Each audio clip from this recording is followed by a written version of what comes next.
মেলে না।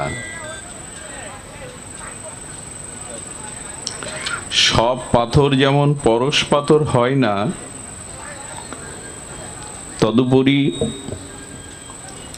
এই জগতে প্রকৃত নিষ্কিঞ্চন শুদ্ধ কৃষ্ণ ভক্ত ভাগবত ভক্ত বড় দুর্লভ। কেমন দুর্লভ? এটা বন্ধ করে রাখেন তো, এটা বন্ধ করে রাখেন। বলছে কোটি জ্ঞানী মধ্যে একজন মুক্ত হয়, আর কোটি মুক্ত জীবের মধ্যে একজন শুদ্ধ ভগবত ভক্ত হন। অসংখ্য অগণিত অনন্ত পাথরের মধ্যে যেমন পরশ পাথর সুদুর্লভ, তেমনি জগতে জীবগণের মধ্যে দুর্লভ হলো জ্ঞানী ভক্ত, আর কোটি জ্ঞান মধ্যে আরো দুর্লভতর যারা মোক্ষ বা মুক্তিপ্রাপ্ত হন। আর এই কোটি মুক্ত মধ্যে সুদুর্লভতম দু একজন শুদ্ধ ভগবত ভক্ত।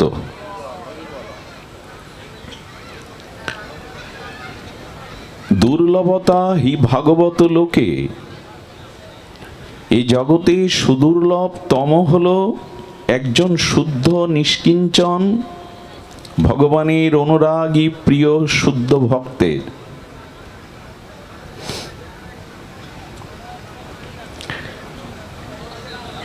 তো এই শুদ্ধ ভক্তি প্রাপ্তির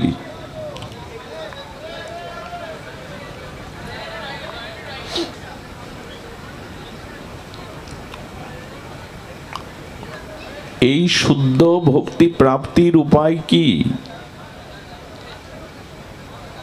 সুদুর্লভতম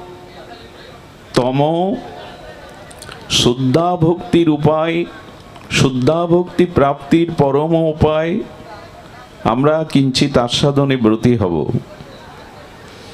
দেখুন, ভগবানে আত্মসমর্পণ ব্যতীত, শ্রী ভগবানে সর্বস্ব আত্মসমর্পণ ব্যতীত, সমর্পিত ব্যতীত শুদ্ধ ভক্তিকে আমরা ঠিক অনুধাবন করতে পারবো না। এই দুর্লভতর শুদ্ধ ভক্তি প্রদান করবেন না। শ্রীধাম নবদ্বীপে ধাম শিরোমণি চিন্তামণি ভূমি শ্রীবাসঙ্গনে প্রভু কীর্তন করতেন। সুদীর্ঘ 1 বছর ধরে শ্রীবাসঙ্গনে জগতমঙ্গল ভুবনমঙ্গল বিশ্বপাবন হরিনাম সংকীর্তনে প্রভু আকাশ বাতাস মুখরিত করতেন। এই নবদ্বীপে একজন ব্রাহ্মণ কুমার, উপবীতধারী ব্রাহ্মণ, বিপ্রকুলে জন্মেছে, তারপরে উপবীতধারী ব্রহ্মচারী, এবং কি পান করে জীবন ধারণ করেন জানেন? পয় অর্থাৎ দুগ্ধ। একে তো ব্রাহ্মণ, দুগ্ধ পান করে জীবন ধারণ করেন, আর তপচর্যা পরায়ণ ব্রহ্মচারী সেই কিশোর যুবক মহাপ্রভুর এই প্রিয় অন্তরঙ্গ ভক্ত শ্রীবাস ঠাকুরের চরণে নিবেদন করছেন বহুদিন ধরে, আমাকে করুণা করে কৃপা করে রাধা কৃষ্ণ মিলিত পরতত্ত্ব শ্রীমান চৈতন্য প্রেমবিলাস মূর্তি নর্তন কীর্তন আমাকে একটু দর্শন করার সুযোগ দেন। আচ্ছা, জাতিতে ব্রাহ্মণ, উপনয়নধারী, ব্রহ্মচারী, সদাচার নিষ্ঠ, পয় বা দুগ্ধ পান করেই যার জীবন ধারণ, এমন একজনকেই মহাপ্রভুর কীর্তন দর্শনের জন্য বারবার অনুরোধ করা কেন হচ্ছে? বারবার নিবেদন কেন করা হচ্ছে? কারণ প্রেমের, সেই প্রেমের অধিদেবতা আমাদের গৌড়ীয় বৈষ্ণবের কোটি নির্মঞ্চনীয় যে চরণ, সেই মহাপ্রভুর নর্তন কীর্তন প্রেম বিলাস, এটি দেখবার ভাগ্য দেবতার ঋষিমুনি এটি তাদের নাই। মহাপ্রভুর এই প্রেম ও নর্তন কীর্তন দেখার ভাগ্য কার আছে? প্রভু যাকে কৃপা করেন। শ্রীবাস ঠাকুর এই যুবকের অনুরোধ উপেক্ষা করতে পারলেন না। বললেন, তুমি সাদা বস্ত্র আর অবগুণ্ঠিতা হয়ে মাথাটা ঢেকে তুমি দূরে বসবে, কারণ সকলের প্রবেশ অধিকার নাই। মহাপ্রভুর সেই প্রেম উন্মত্ত নর্তন কীর্তন, রসরাজ মহাভাব মিলিত তনু প্রেম বিলাস মূর্তি দেখবার জন্য বড় পিপাসা। মুখটাকে বদনটাকে সাদা শ্বেতশুভ্র বস্ত্রাঞ্চলে ঢেকে মাঝে মাঝে গৌর সুন্দরের আজানুলম্বিত তপ্ত কাঞ্চনময় সেই শ্রীঅঙ্গের শোভা, তার নর্তন কীর্তন উল্লাস দর্শন করছেন। হঠাৎ মহাপ্রভু কীর্তন নর্তন একটু স্থিমিত করে বলছেন, শ্রীবাস, আমি কীর্তনে প্রেম পাচ্ছি না, আমি সংকীর্তনে আনন্দ পাচ্ছি না। বিজাতীয় কারো প্রবেশ কি আমাদের মাঝে ঘটেছে? শ্রীবাস লজ্জায় অবনত মুখ, কি বলবে বলুন? শ্রীবাস ঠাকুর মহাপ্রভুর বেদনা, তার প্রেম ও সংকীর্তনে রসভঙ্গ হওয়ায় শ্রীবাস ঠাকুর হাত জোড় করেছেন। বলছেন, ভয় নাই শ্রীবাস, বলো কোনো বিজাতীয় কারো প্রবেশ হয়েছে কিনা। সুধীবৃন্দ, যদি কখনো ভাগবত বা সংকীর্তনে ভক্তগণ একত্রিত হন আর সকল ভক্তগণের মন প্রাণ হরিকথা হরিনাম মুখে একই সূত্রে গাথা হয়, ওখানে প্রেম আসে, ওখানে মহাপ্রভুর বিশেষ কৃপা সেখানে বর্ষিত হয়। এই জন্য একমন হওয়া দরকার। এই ভাগবত নিকেতন, এই হরিসভায় ভক্তদের শুভাগমন শুধু লোক ভিড় হলেই, লোকে লোকারণ্য হলেই অনুষ্ঠান সার্থক হবে তা নয়। সকলেই যদি একমনা হয়, সকলেই যদি হরিকথা উন্মুখ হয়, প্রত্যেকের মধ্যেই যদি চাতকের মতো হরিকথা হরিনামের পিপাসা উৎকণ্ঠা ব্যাকুলতা জাগে, ওখানেই ভগবানের প্রেম ভক্তি বর্ষিত হয়, ওখানেই মহামানবদের শুভ আগমন ঘটে। এরকম না একবার এরকম না যে যেখানে হয় হরিনাম সংকীর্তন সেখানে হয় মধুর বৃন্দাবন, এরকম না। হরিনাম হলেই ভাগবত হলেই বৃন্দাবন হবে এমন না। যেখানে হয় শ্রী ভগবানের নাম সংকীর্তন, সেখানে যদি হয় অনুরাগী শুদ্ধ ভক্তের আগমন, সেই ভক্তদের যদি ভগবত চরণমুখী এক মন হয়, ওইখানেই ভগবানের শুভাশিস ভক্তি প্রেম নেবে আসে। এক মন তো আমরা হতে পারি না, কোলাহল থামানো যায় না। আমরা চাতক শ্রোতা হতে পারি না। সুধীজন, সবসময় উপরে বসাটা সম্মানের পরিচয় নয়। নিচে বসলেও, এই কথা কেন বলছি, পেছনে আমরা যারা থাকি, অন্তরালে যারা থাকি, আমরা যে অযোগ্য তা নয়। যোগ্য ভক্তরাই যে সামনে বসে কৃপা পাবেন এমন নয়। দেখুন, উপরে বসলেই যে আপনি শ্রেষ্ঠত্ব আসন পাবেন তা নয়। আপনারা লক্ষ্য করেছেন, বলাকা বা বক গাছের উপরের ডালে বসে, কিন্তু রাজহংস নিচেতেই থাকে, সরোবরে থাকে। মূল্যায়ন কার? বকের না রাজহংসের? এই জন্য যদি শ্রদ্ধা থাকে, ভক্তি থাকে, তো পেছনে বা সামনে যেখানেই যে অবস্থান করুক, তার উৎকণ্ঠা ব্যাকুলতা, তার শ্রবণ পটুতা, এটি থাকলে ভগবানের বিশেষ পাত্র হন তিনি।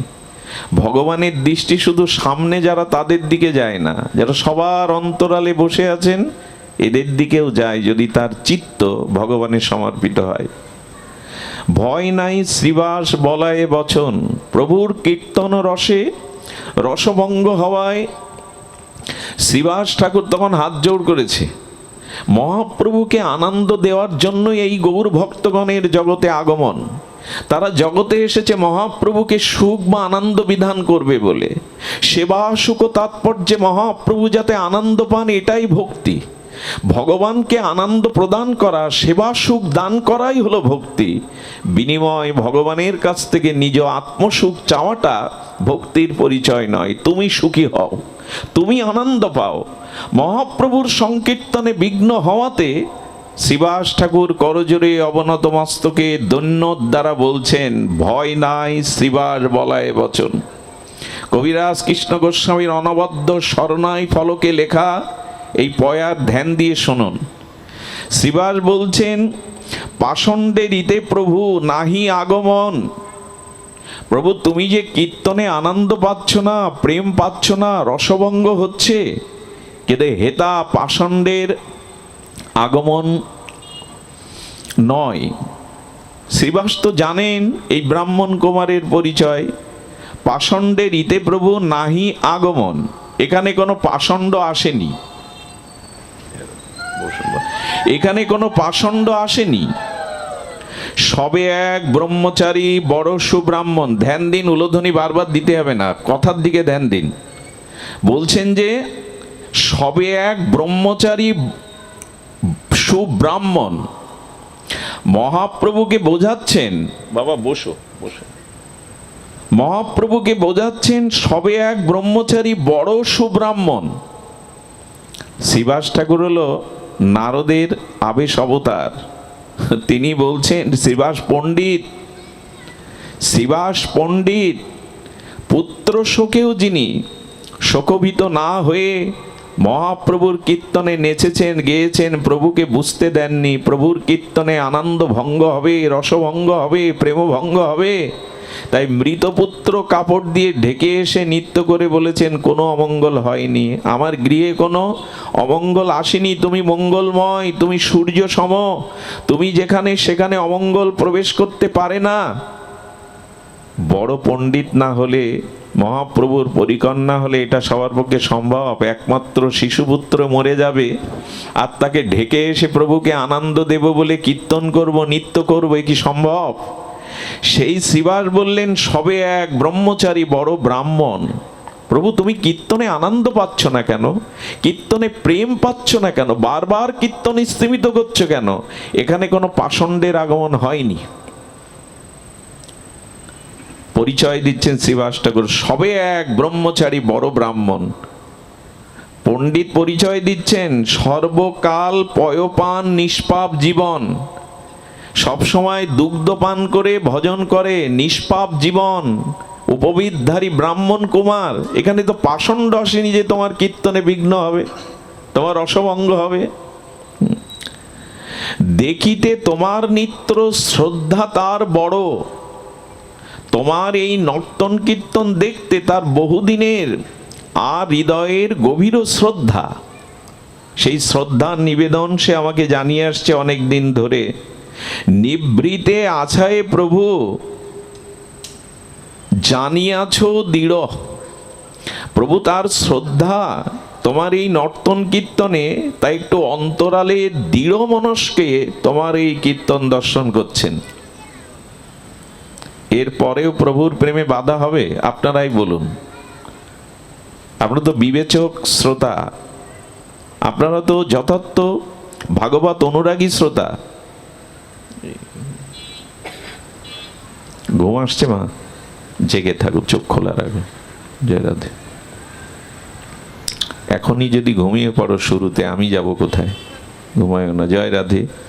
ওই সেই কথাই বলছি, সব জায়গায় বৃন্দাবন হয় না।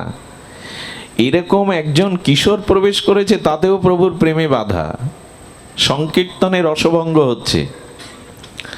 তো নিবৃতে আছায় প্রভু জানিয়াছ দৃঢ়।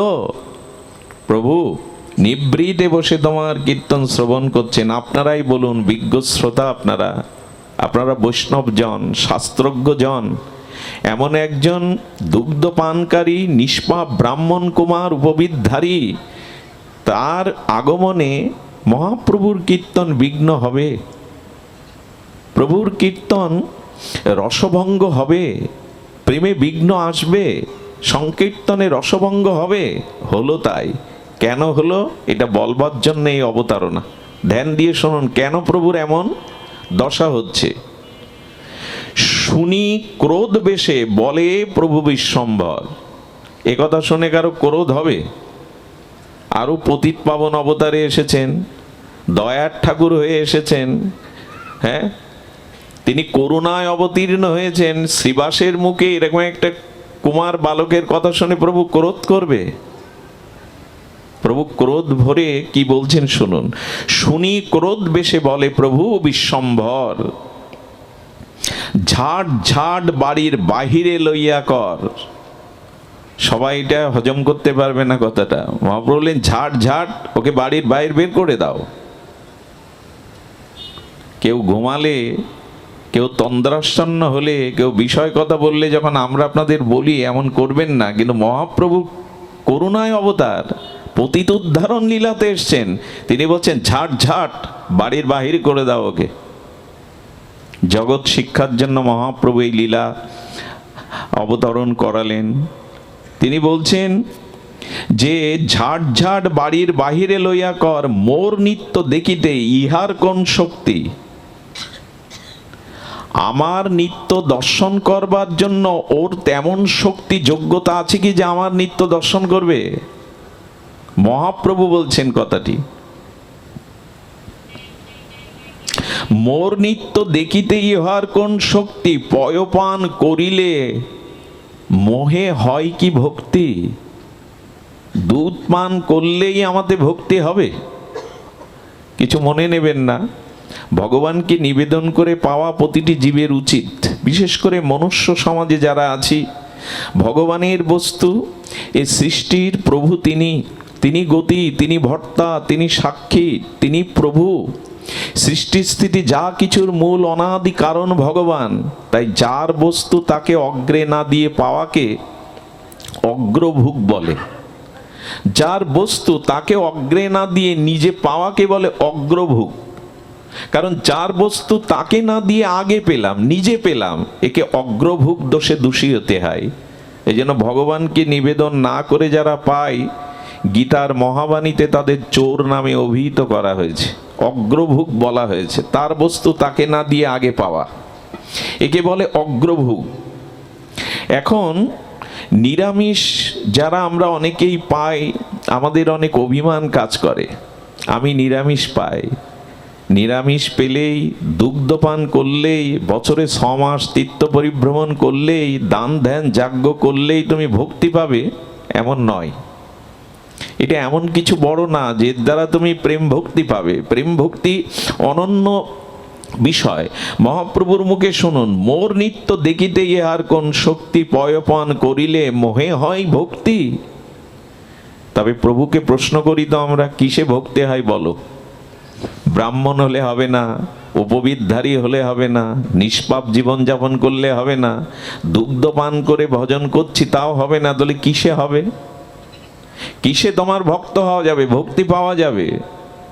পয়পান করিলে কি মোহে হয় ভক্তি, দুই ভুজ তুলি প্রভু অঙ্গুলি দেখায়। আহা, একবার মনে মনে আঁকুন না, সেই 4.5 হাত প্রমাণ দীর্ঘ প্রভুর দিব্য আজান উলম্বিত বাহু তুলে তর্জনী উঁচু করেছেন প্রভু। বাহু তুলে তর্জনী কি বলছেন? পয়পানে কভু মোরে কেহ নাহি পায়, পয়পানে কেহ মোরে কভু নাহি পায়। দুধ পান করলে যদি কৃষ্ণ প্রেম পাওয়া যেত, বাছুরগুলো আগে পেত। বাছুরগুলো গাভীর দুধ ছাড়া অন্য কিছু পায় না। ফল খেয়ে যদি ভগবানের প্রেম ভক্তি হতো, বাদুড়গুলো আগে পেত। তীর্থে তীর্থে গাভীরাও তো ঘুরে বেড়ায়, কত শুকর কুকুরও ঘুরে বেড়ায়, এতে তার প্রেম হবে কি? তীর্থে ঘুরলেই প্রেম হবে এমন নয়। গঙ্গায় 3 বেলা স্নান করলেই যে আপনার ভক্তি হবে এমন নয়। গঙ্গায় তো ডুব দিচ্ছে, হাঙর কুমির মাছ মৎস্য প্রাণী সবসময় ডুব দিচ্ছে, ওদের ভক্তি কই? ভক্তি কিসে হবে? শ্রীমান মহাপ্রভু বলছেন শুনুন, চণ্ডালেহ মোহের শরণ যদি লয়। এই দেখুন, ব্রাহ্মণ হলেও হবে না, হ্যাঁ, আপনি শুদ্ধাচারী হলেও হবে না। বলছেন চণ্ডালেও মোহের স্মরণ যদি লয়। আহা, অনেকেই মনে করতে পারেন কার হবে, ব্রাহ্মণের হচ্ছে না তো চণ্ডালের হয়ে প্রভু এবার মুখ খুলছেন, জগৎকে তার ভক্তি সিদ্ধান্ত স্থাপন করছেন। চণ্ডালও যদি আমাতে পরিপূর্ণরূপে আত্মসমর্পণ করে, অর্থাৎ আমার শরণ নেয়, সেও মরে মুঞ্চি তার নিশ্চয়। যদি চণ্ডালও আমার চরণে নিষ্কপটে শরণ নেয়, আত্মসমর্পণ করে, তবে যেন আমি তার, সে আমার। আহা, চণ্ডালেহ মোহের শরণ যদি লয়, সেহ মোর মুঞ্চি তার, জানিও নিশ্চয় সে আমার। এটা নিশ্চয় জেনিও। তাহলে মূল বিষয় কি আসছে? ভগবানে শরণ নেওয়া, পূর্ণ নিষ্কপটে ভগবৎ চরণে সমর্পণ করা, সমর্পিত জীবন। আর কি বলছেন? সন্ন্যাসীও যদি মোর না লয় শরণ।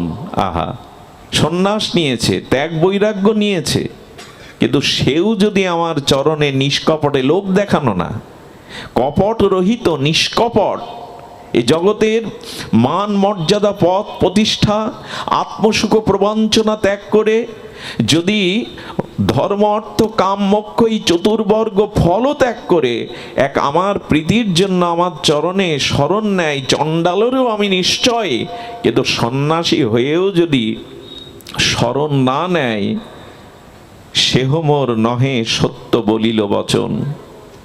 আহা, এই জন্য ঘর ছাড়লেন, হ্যাঁ, গৌরিক বসন নিলেন, তো সেটা নিলেও হবে না। মহাপ্রভু বলছে যদি আমার চরণে শরণ না নাও, কিছু অপরাধ নেবেন না।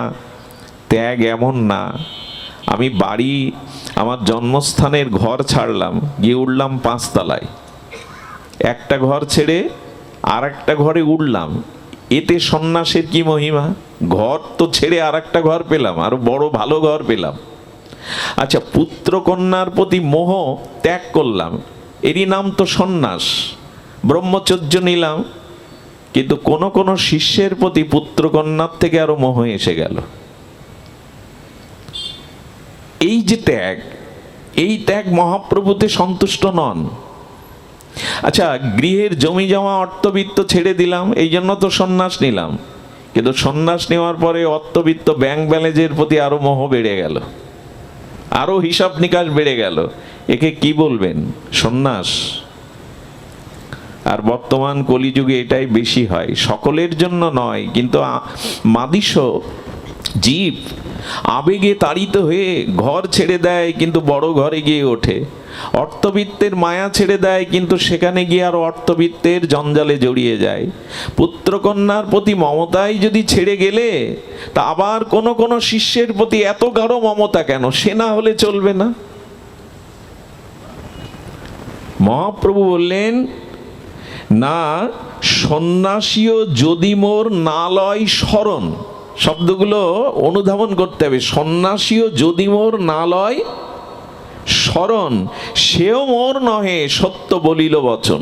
সেও আমার নয়, সেও আমার নয়।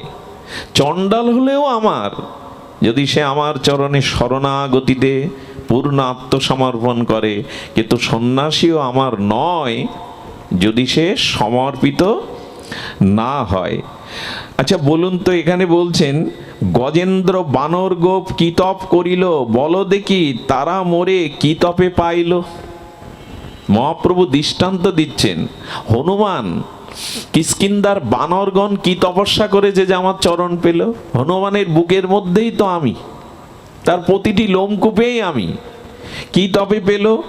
আচ্ছা, গজেন্দ্র সেই মূর্খ হস্তি, লেখাপড়া জানে না, বেদ বেদান্ত জানে না, কুমির আক্রমণ করেছে, স্ত্রী পুত্র বান্ধব কুটুম্ব তাকে ফেলে চলে গেছে গোধূলি বেলায়, আর ওকে বাঁচানো যাবে না, আমরাও মরতে রাজি নই।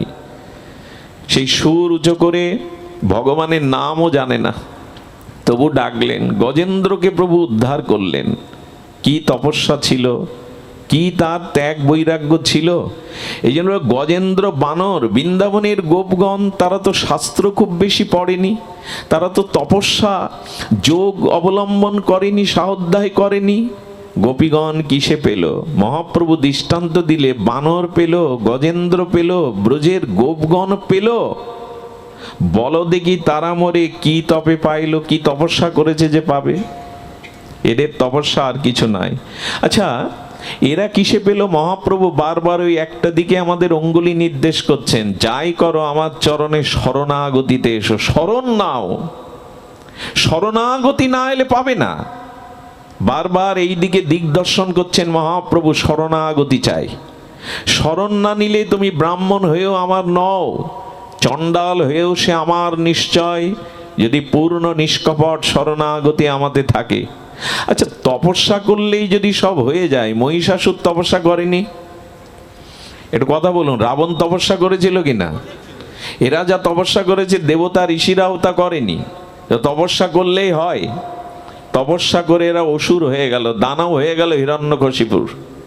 এক পায়ে দাঁড়িয়ে হাজার হাজার বছর তপস্যা করে ব্রহ্মাকে সন্তুষ্ট করলো, হিরণ্যকশিপুর দৈত্য হয়ে গেল। তপস্যা করে যদি নিজের সুখ, নিজের বাসনা, নিজের ভোগবৃত্তি জেগে ওঠে, তবে ওই তপস্যায় ভগবান পাওয়া যায় না। ভগবান পাওয়া যায় পূর্ণ আত্মসমর্পণে। কি অদ্ভুত বিষয় বলেছেন! অসুরেরাও তপ করে, কি হয় তার? বিনে মোর শরণ লইলে নাহি পার। এই এক কথায় এখানে মহাপ্রভু কমা পূর্ণচ্ছেদ টেনে দিয়েছেন। সব কিছুর মূলে হলো বিনে মোর শরণ লইলে নাহি পার। কেউ পার পাবে না শ্রী ভগবানের চরণে নিষ্কপটে শরণাগতি। শরণাগতি করলে, শরণাগতির 6টি লক্ষণ রূপ গোস্বামীপাদ বলেছেন। এটি যারা ভক্তি জীবনে, প্রগতিশীল ভক্তি জীবনে আসতে চান, এসেছেন, তাদের জানা প্রয়োজন। আনুকূল্যস্য সংকল্প প্রতিকূল্য বিবর্জনম, রক্ষতি তিস বিশ্বাস গোপিত্বে বরণং তথা। হ্যাঁ, আত্মবিক্ষেপ কার্পণ সরবিধ শরণাগতি, এটিই লক্ষণ, 6টি লক্ষণ। মুখে বললে হবে না গোবিন্দ আমি তোমার, গৌর আমি তোমার, মুখে বললে হবে না সব দিয়ে দিলাম তোমার। লক্ষণ থাকতে হবে। বৃষ্টি নামতে গেলে কোথাও মেঘ জমতে হবে, মেঘ ছাড়া বৃষ্টি হবে না। কিছুটা লক্ষণ থাকতে হবে যে তুমি ভগবানের শরণাগতি, মুখে বললে সব তোমার, সব তোমার, আমার বলে জগতে কিছু নেই, প্রভু সব তোমার, এরকম মুখে বলাতে হবে না।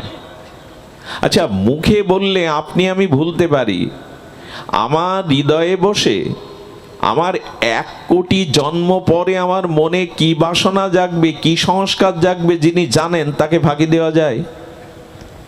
কথাটি আবার বলি, আমার হৃদয়ে বসে আমার 1 কোটি জন্ম পরে আমার কি সংস্কার, কি বাসনা, কি ইচ্ছা মনে জাগবে, যিনি জানেন, তাকে ফাঁকি দেওয়া যাবে কপটতা করে? অন্তর্যামী তো অন্তরে বসে সব দেখেন, আমি বাইরে ফাঁকি দিলাম। সমাজকে, মানুষকে আমি তার চোখে জাল ফেলে দিলাম। ভগবানকে দিতে পারবে না, যে কোটি জন্ম পরও আপনার স্বভাব জানে। 1 কোটি পরের জন্মে আপনার সংস্কার, স্বভাব কেমন, অন্তর্যামী যিনি জানেন, তাকে কোথায় ফাঁকি দেব আমরা? তাকে ফাঁকি দিতে গেলে নিজেই ফাঁকিতে পড়ে যাব। এই জন্য বললেন, এই জগতে কপটতার কোনো স্থান নেই। মুখে আর মুখ দুরকম হলেই এ পথে বিপদ। এ পথ তার জন্য না যার মন মুখ ভেতরে বাহিরে 2 রকম। সুধীজন, এই জন্য পূর্ণ শরণাগতির 6টি লক্ষণ করেছেন গোস্বামী আচার্যগণ।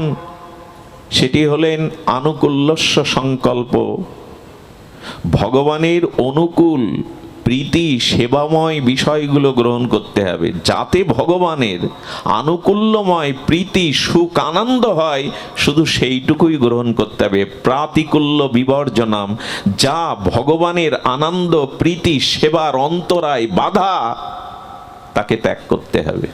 এখানে আমরা ধরা পড়ে যাব। আমরা বললে একটু ভুল হলো, আমার মতো যারা, তারা এখানে বাদ পড়ে যাবে। ভগবানের অনুকূল বিষয়গুলো গ্রহণ আর ভগবানের প্রতিকূল বিষয়গুলো বর্জন, এটি না হলে মুখে ফেনা তুলে দিয়ে বললে হবে না গৌর আমি তোমার, নিতাই আমি তোমার। আনুকূল্য গ্রহণ করতে হবে। ভগবানের আনুকূল্য প্রীতিময় সেবা গ্রহণ করতে হবে, আর ভগবান বা শাস্ত্রের গুরু নির্দেশের প্রতিকূল বিষয়গুলো ত্যাগ করতে হবে। তা কি করতে পারলাম জীবনে? শাস্ত্র মহাজন শ্রী ভগবানের প্রতিকূল বিষয়, নেশা করো না, কোনো জাতীয় নেশার বাধ্যবাধকতা যেন না আসে, প্রাণী হত্যা করে সেটা পেও না, এসব নিষেধ তো আছে। পর স্ত্রীকে মাতৃজ্ঞান করো, এটা তো বলা আছে। কিন্তু আমরা এই প্রতিকূল বিষয়গুলো আজও ত্যাগ করে উঠতে অনেকেই আমার মতো পারিনি। যারা পারিনি তাদের জন্য এই জন্ম মৃত্যু চরাব্যাধি কাল কবলিত অভিশাপ মুক্তি কোনো কল্পেই সম্ভব নয়। বারবার তাকে পুনঃ পুনঃ জন্ম মৃত্যু চক্রে অভিশাপ ভোগ করতে এই মরজগতে, এই মর্ত জগতে তাকে পুনঃ পুনঃ আসতে হবে। পুনঃ পুনঃ এই জরাব্যাধি মৃত্যুময় সংসারে অভিশাপ বহন করতে হবে। এই জন্য খুব দ্রুত ভগবানের শাস্ত্রের অনুকূল বিষয় গ্রহণ করুন, প্রতিকূল বিষয়কে বর্জন করুন। একদিনে হবে না, কিন্তু অভ্যাস চালিয়ে যেতে হবে। দিনের পরে দিন, মাসের পরে মাস, বৎসরের পরে বৎসর, জীবনের প্রতিটি ক্ষণে এই চেষ্টা করে যেতে হবে। 2 পা এগিয়ে যেন আর 10 পা পিছিয়ে না যায়। যে পাটা ভগবানের পথে, ভক্তির পথে, ভজনের পথে ফেলেছি, আর একটা পা এগিয়ে না যেতে পারি ক্ষতি নেই, ওই পাটা যেন আর পিছনে না টানি। এইগুলোই সতর্ক হতে হবে। শুধু অনুষ্ঠান ধর্ম নয়, লাইট, প্যান্ডেল, বড় বক্তা, হরিকথার উচ্ছ্বাস বয়ে যাওয়া, এগুলি নয় হলো এই জন্য যে অনুকূল বিষয় গ্রহণ, প্রতিকূল বর্জন, এটি শরণাগতির প্রথম 2টি লক্ষণ। যা প্রভুর প্রিয় নয়, মনে পড়ে প্রভুর প্রিয় নয় তা বর্জন। বিভীষণ, উনি লঙ্কার রাজা হয়েছিলেন রাবণ পরবর্তীতে, আর এই রাজা, এই রাজমুকুট তাকে দিয়েছিলেন রঘুপতি রামচন্দ্র নিজেই। শরণাগতির প্রথম দিনই তাকে রাজতিলক পরিয়ে বলেছিলেন, তুমি লঙ্কার নৃপতি। তো যেদিন রামচন্দ্রের বনবাস যাত্রার সমাপ্ত হলে অযোধ্যার সিংহাসনে যেদিন রাজ্য অভিষেক হবে প্রভুর, সেদিন দেবতা, মুনি, ঋষি, সারা পৃথিবীর ভূমণ্ডলের জম্বুদ্বীপের রাজেন্দ্রবর্গ এসেছিল উপহার নিয়ে। শঙ্কর এসেছিল, ব্রহ্মা এসেছিল, সেদিন এসেছিল বিভীষণ। আর লঙ্কার খুব দামি মণিমুক্তার একটা হার গেঁথে প্রভুর গলে পরিয়ে দিয়েছিল। প্রভুর গলে পরালে প্রভু দেখলেন এই হারের প্রতি অনেকের দৃষ্টি গেছে, অনেক মূল্যবান দুষ্প্রাপ্য মণিমুক্তা দিয়ে তৈরি। তাই প্রভু চিন্তা করলেন, আমার গলের মুক্তা, বিভীষণ তো সকাম ভক্ত ছিল, উনি মনে করলেন অনেক সময় গুরুদেবের গলে, ভক্তের গলে মালা পরালে উনি মালাটা আবার নিজের গলে প্রসাদী করে আমার গলে দিয়ে দেন। প্রভু যদি এই মুক্তার হারটা আবার আমার গলে দিয়ে দিত, এটা সুরক্ষিত করে রাখতাম। একে দেওয়া বলে কি? প্রভু বুঝলেন মনের কথা বিভীষণের, নিরপেক্ষ জায়গায় সীতামার কাছে দিলেন। সীতামাও অনুভব করলেন, করে বললেন, নিরপেক্ষ জগতে ভক্ত। ভগবানও সবসময় নিরপেক্ষ থাকতে পারে না, ভক্তের পক্ষে চলে যায়, অভক্তের পক্ষে যেতে পারে না, কিন্তু ভক্ত নিরপেক্ষ। এই জন্য সীতামা হনুমানের গলায় পরিয়ে দিলেন। এ কথা ছোটবেলা থেকে সকলেই জানেন, শ্রবণ করেছেন। আর একবার স্মরণ করিয়ে দেই। হনুমান প্রথমে ওই মুক্তার মালাটা দেখলেন, এরপরে শুকলেন, তারপরে দাঁত দিয়ে চিবালেন, এরপরে কি জানি ঘৃণা ভরে, অশ্রদ্ধা ভরে সমুদ্রে ছুড়ে দিলেন। বিভীষণের কি অবস্থা হয় তখন? পৃথিবীর দুষ্প্রাপ্য মণিকাঞ্চন দিয়ে যা প্রভুর গলে, যার জন্য রাজা হয়েছেন, প্রভুর গলে পরালেন, ফেলে দেওয়ার পরে প্রশ্ন উঠল। বিভীষণ বললে, বানর জাতি, কি আর তার মধ্যে এই প্রজ্ঞা থাকবে? কেন ফেলে দেয়া হলো, এই প্রশ্নের উত্তর দিয়েছিলেন, এখানেই বোঝা যায় আনুকূল্যস্য সংকল্প প্রতিকূল্য বিবর্জনম। হনুমান বলেছিল, যাতে আমি মালাটি দেখলাম, খুব নিরীক্ষণ করে দেখলাম, প্রথমে দেখলাম প্রভুর নাম আছে কি না ওতে, দেখলাম নাম অঙ্কিত নাই। এরপরে দেখলাম প্রভুর প্রসাদী গন্ধ আছে কিনা ওতে, প্রসাদী গন্ধ। দীর্ঘদিন একটা বস্তু ব্যবহার করলে ওই ব্যক্তির স্বতন্ত্র ব্যক্তিত্বের গন্ধাদি ওর মধ্যে প্রবেশ করে, ওর মধ্যে জীবাণু বা পরমাণু রূপে অনেক কিছু প্রবেশ করে। এই জন্য অসুস্থ ব্যক্তির কাপড় চোপড় গামছন্নকে ব্যবহার করে না, কারণ ওর মধ্যেই তার জীবাণু সুরক্ষিত থাকে। তো তেমনি ব্যক্তির বস্তু, ব্যক্তির বস্তু পদার্থের মধ্যেও তার ব্যক্তিত্বের প্রকাশ ঘটে চিৎরূপে, সূক্ষ্মরূপে। তো সেখানে কি হয়েছে বলেন, এরপরে দেখলাম প্রভুর প্রসাদী গন্ধ নাই, এরপর চিবিয়ে দেখলাম যে ওর মধ্যেও প্রভুর প্রসাদী কিছু আছে কিনা, নাম গন্ধ আছে কিনা। তো দেখলাম কিছুই নেই। যে বস্তুতে আমার প্রভুর প্রসাদী গন্ধ নাই, নাম নাই, সে বস্তু হনুমানের কাছে মূল্যহীন, এই জন্য ছুঁড়ে ফেলে দিয়েছে। প্রভুর যা প্রিয় নাই তা আমি গ্রহণ, যাতে প্রভুর কোনো সম্বন্ধ নাই, প্রিয়তা নাই, সে বস্তু আমার কাছে প্রিয়, এরকম কবে হব আমরা? এইটা ভগবানকে দেওয়া যায় না, শাস্ত্র এইটা নিষেধ করেছে। সেটা আমরা পাচ্ছি মানে আমি ভগবানের প্রতিকূল ধর্মকে গ্রহণ করিনি, আমি ভগবানের অনুকূল ধর্মকে গ্রহণ করিনি, প্রতিকূল্য বিবর্জন করেনি। হনুমান অবশ্য প্রমাণ দিয়েছিল। বিভীষণ বলেছিল, রামবিহীন তুমি বাঁচতে পারো না, কোনো জিনিস গ্রহণ করেন যদি এই দেহটা ধারণ করে আছো কেন? তোমার দেহের মধ্যে কি রাম? প্রতিটি লোমকূপে রামকে দেখিয়েছিলেন, বুক চিরে রাম সীতাকে দেখে প্রমাণ করেছিলেন, রাম না থাকলে শরীর আমি রাখতামই না, এই শরীর আমি ধারণ করতাম না। এই জন্য ভগবানের অনুকূল বিষয় গ্রহণ আর প্রতিকূল বিষয়গুলো বর্জন করুন, নাহলে এ পথে কিছু পাওয়া যাবে না। ওই তো মহাপ্রভু বললেন, সন্ন্যাসী হলেও সে আমার না, চণ্ডাল হলেও আমার, যদি এই শরণাগতির লক্ষণে সে আসে আমার পথে। শাস্ত্রের প্রতিকূল বিষয় ত্যাগ করুন। প্রতিকূল বিষয় 4টি বলেছেন: জুয়া, নেশা, পরস্ত্রী গমন, প্রাণী হত্যা করে আহার করা। এইগুলি হলো ভগবান বা ভক্তির ভজনের প্রতিকূল বিষয়। এগুলি ত্যাগ না করলে শুধু মুখে ফেনা তুলে দিয়ে হবে না। অনুষ্ঠানের হাজার আয়োজন করলেও এক পাও এগিয়ে যেতে পারবো না। এই শুধু অনুষ্ঠানই সীমাবদ্ধ থাকবে, অনুভূতি আসবে না, আচরণ আসবে না। এই জন্য নিবেদন করব, আনুকূল্যস্য সংকল্প প্রাতিকূল্য বিবর্জনম রক্ষতি তিসি বিশ্বাস। ভগবান আমায় রক্ষা করবেন, তিনিই আমার আশ্রয় দাতা, তার চরণই আমার নির্ভয় স্থান। এরকম দৃঢ় সংকল্প বুদ্ধি যার এসেছে, শরণাগতির 3য় লক্ষণ, তিনি রক্ষা করবেন আমায়। আমার রক্ষাকর্তা এই জগতে অন্য কেহ নাই। শ্রী গৌর হরি আমার নির্ভয় স্থান, দেবতাদেরও নির্ভয় স্থান, সকলের নির্ভয় স্থান গৌর চরণ, গোবিন্দ চরণ, শ্রীগুরু চরণ। এইখানেই নির্ভয়তা আছে। এটাই শরণাগতির 3য় লক্ষণ, তিনি আমাকে রক্ষা করবেন। আরে হাতি পার হচ্ছে পাহাড়ি স্রোতস্বিনী নদীতে, পার্বত্য সংকুল নদীর প্রবল স্রোত, হাত দিলেই আকর্ষণে টেনে ভাসিয়ে দেবে। হাতি জঙ্গলের এপার থেকে ওই পারে যাবে বলে সেই পাহাড়ি স্রোতস্বিনী তীব্র স্রোত নদী পাড়ি দিয়ে ওপারে যাচ্ছে। হাতি দেখছে এত স্রোত বেশি, হাতি বলবান প্রাণী উঠতে বাধাগ্রস্ত হচ্ছে, পাচ্ছে না, ঢেউয়ে বারবার ভেসে যাচ্ছে।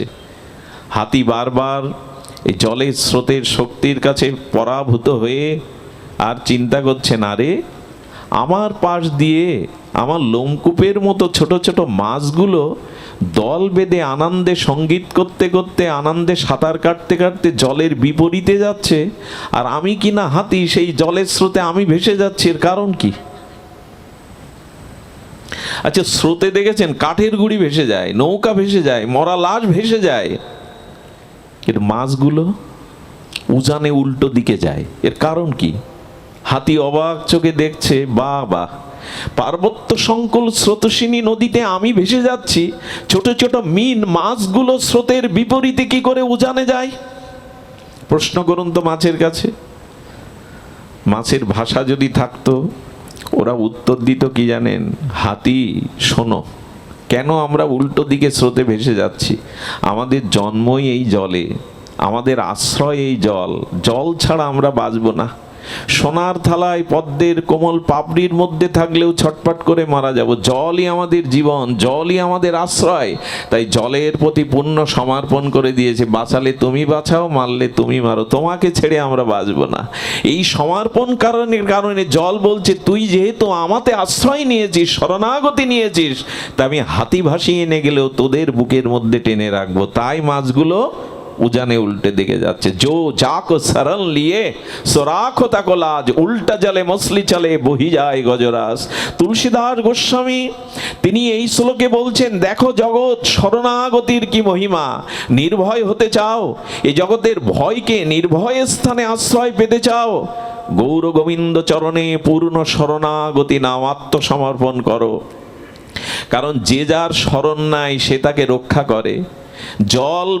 জলের শরণ মৎস্য নিয়েছে, তাই মাছকে বুকে করে টেনে রাখছে। আর হাতি নিজের শক্তি প্রয়োগ করতে গেছে স্বাতন্ত্র, জলের শরণ নেয়নি, তাই জলও তার শক্তিতে ভাসিয়ে নিয়ে যাচ্ছে। এর থেকে বড় দৃষ্টান্ত আমার ঝুলিতে নাই। ভগবানের চরণে যদি শরণ নেন, ভেসে যাবেন না এই সংসার সাগরে। শত দুঃখ যন্ত্রণার মধ্যেও তিনি আপনাকে চরণে রাখবেন, ফেলবেন না। জলের শরণ নিলে যদি মাছ এভাবে উজানে যেতে পারে, হাতি না যেতে পারে, শরণ নেয়নি হাতি, এই জন্য কে রক্ষা করবে আমাদের? রাজা, মন্ত্রী, চেয়ারম্যান, মেম্বার কেউ না। রক্ষা করা একমাত্র স্রষ্টা ঈশ্বর, তার চরণে শরণ নিন। রক্ষা আর কেউ করবে না। কালের হাত থেকে কোনো চেয়ারম্যান, মেম্বার, মন্ত্রী, প্রধানমন্ত্রী আপনাকে রক্ষা করতে পারবে না। কাল যেদিন আসবে, কে রক্ষা করবে আপনাকে? রক্ষাকর্তা ভগবান। এই বিশ্বাসটা আনাই শরণাগতি। ওই যে বললাম, মুখে ফেনা তুললে হবে না, গড়াগড়ি দিয়ে হাউমাউ করলেও হবে না। গোবিন্দ আমি তোমার, গৌর আমি তোমার, এই লক্ষণগুলি বলে দেবে আপনি পূর্ণ শরণাগতিতে এসছেন কিনা। আর গোপিত্বে বরণং, তোমাকেই বরণ করেছি, তুমি পতি, তুমি গতি, তুমি শরীর, তুমি আশ্রয়, তুমি অগতির গতি, তুমি সর্বস্ব। এ শুধু শব্দ নয়, জীবন দিয়ে, প্রতিটি ইন্দ্রিয় দিয়ে, প্রতিটি ভাবনা দিয়ে, অনুরণন ধ্যান দিয়ে মনে করতে হবে, তুমি আমার পতি, তুমি আমার আশ্রয়, তুমি আমার শরীর, তুমি আমার গতি, তুমি আমার অগতিরও গতি। এইভাবে তাকে বরণ করুন, এইভাবে তাকে বরণ করুন। এরই নাম শরণাগতি।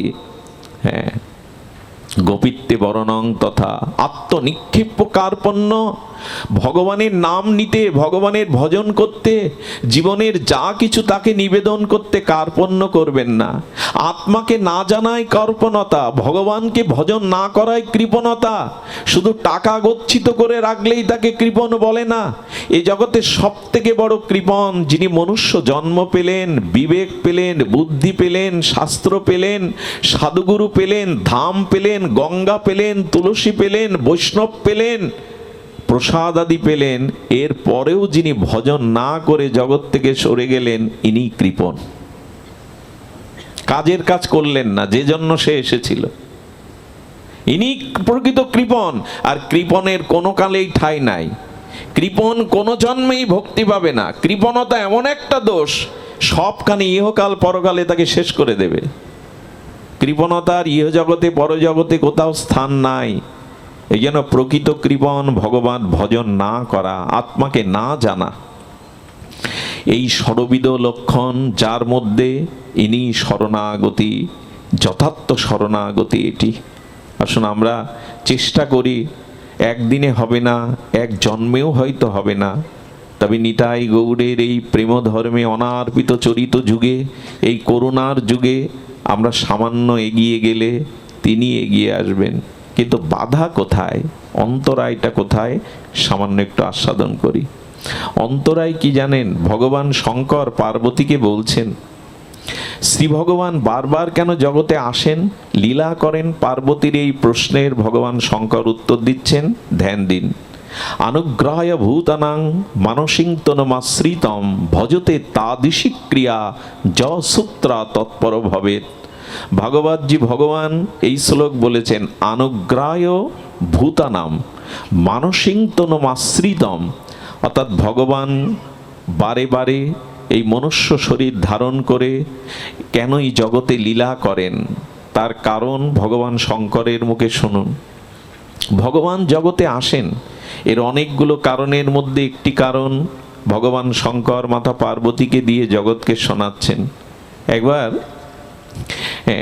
শঙ্করজি বলছেন ভগবানের গুণ অনন্ত। অনন্ত কাকে বলে? যাকে অন্ত করা যায় না। ভগবানের গুণ অনন্ত। আর আমাদের জীবের, আমাদের বলতে ভুল হলো, আমার মতো জীবের অনন্ত দোষ।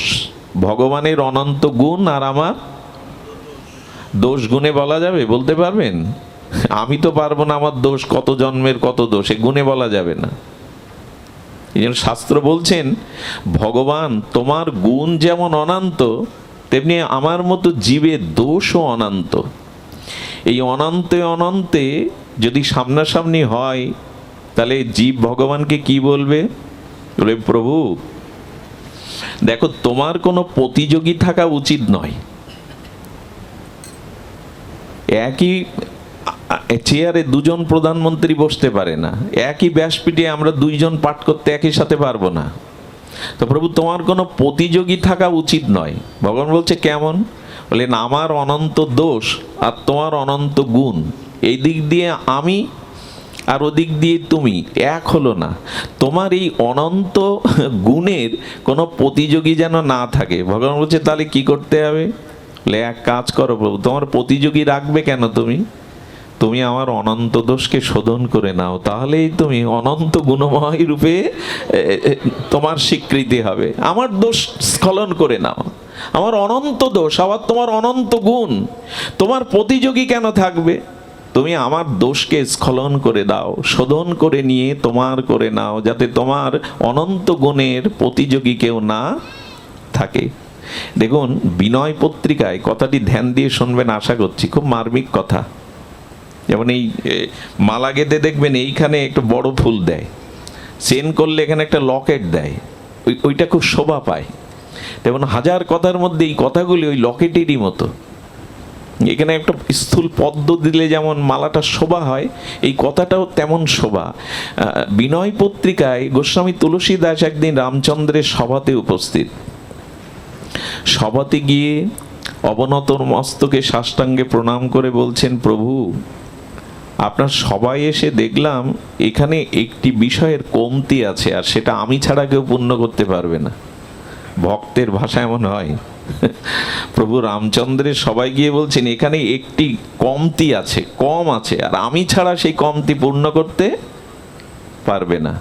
পাশে যারা ছিল তারা বলছে বাহ, প্রভু রামচন্দ্রের এই রাজসভার মধ্যে কারা আছে একবার দেখেছো? ঠাকুর লক্ষ্মণ, ভরত, শত্রুঘ্ন, হনুমান, অনন্ত ঋষিমণি, অযোধ্যাবাসী। তুমি বলছো এখানে অপরিপূর্ণ, আর তুমি সেটা পূর্ণ করবে? এত অদ্ভুততা তোমার। বলেন প্রভু যদি নিবেদন করার অনুমতি দেন, কোনটা অপূর্ণ বলি? তুলসীদাস গোস্বামী অবাক করা কথা বলছেন, বড় বিস্ময়কর কথা।